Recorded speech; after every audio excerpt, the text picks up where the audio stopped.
Intimate relations. An important concern for COPD patients is the question of intimate relations with their partners. A lot of us feel uncomfortable talking about this to our doctor or even with our partner, but it's important and needs to be discussed.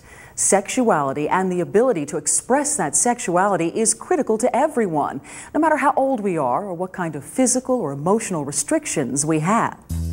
Most doctors agree the longer a person has pulmonary disease, the easier he tires and becomes short of breath. Therefore, he doesn't desire sex as often, and when he does, penile erection is much more difficult. Those who experience difficulty breathing during sex should know this is not always a sign of sexual problems. Many times, it might be a signal of exertion.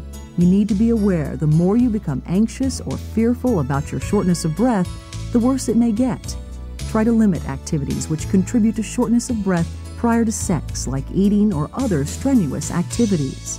The medications you take for your pulmonary illness should not have any effect on your sexual functioning. If, however, you have another medical problem, the medications you take for that could possibly affect your sex drive.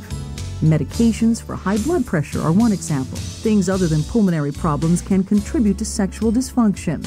For example, being bored or angry with your partner, being preoccupied with work, and eating or drinking too much prior to sex can all contribute to dysfunction. One factor which leads to sexual problems more than any other is the fear of failure. Here are some tips to help alleviate that fear. Planning may lead to a better experience. Use positions which require less physical work. Do not try to have sex when you're tired, physically or emotionally.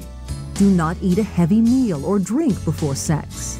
Try giving yourself a nebulized treatment or use your inhaler just before intercourse. If you're using oxygen, leave it in place during intercourse.